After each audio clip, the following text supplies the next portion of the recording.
हे बघा, त्यांच्या मनाला जेव्हा जेव्हा एखाद्या गोष्टीचा खूप ताण येईल किंवा त्यांच्या एखाद्या भीतीशी त्यांचा सामना होतोय असं त्यांना वाटेल, तेव्हा तेव्हा ते अशाच हायपर होऊ शकतात आणि त्यामुळे त्यांना चक्कर येऊन त्या बेशुद्ध होण्याची शक्यता आहे.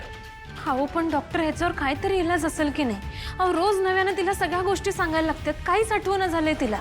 मी तुमच्यावर काय संकट आले ते समजू शकतो, पण काही झालं तर तुम्हाला धीर सोडता कामा नये. आणि हो, मी तुम्हाला MRI आणि CT स्कॅन करायला सांगितलं होतं, त्याचं काय झालं?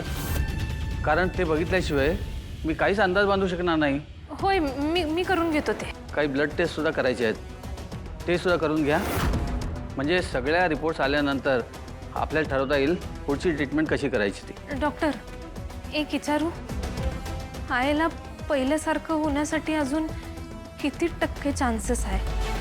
सॉरी, ते सांगता येणार नाही, पण रिपोर्ट लवकर घेऊन या.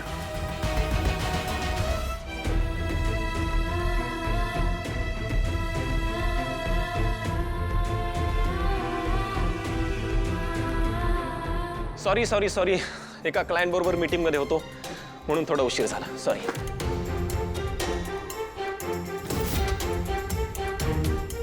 तू खाली येतोयस का? मी वर येऊ आता?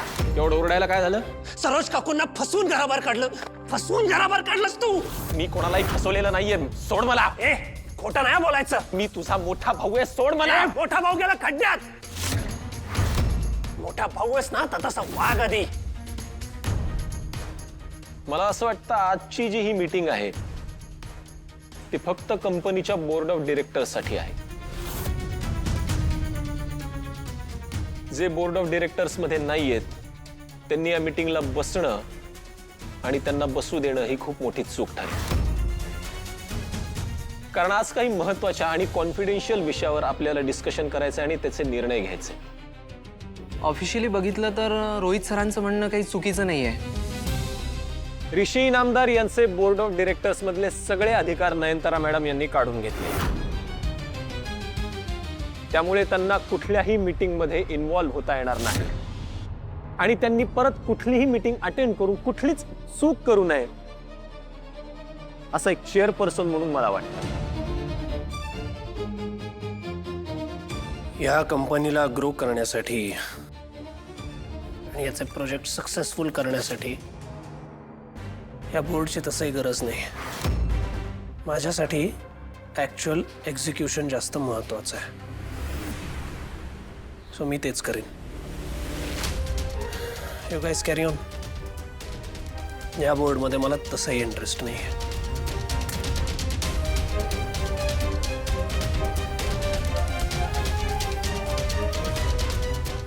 ऋषी, त्या गावठी मुलीसाठी माझ्याशी भांडलास ना?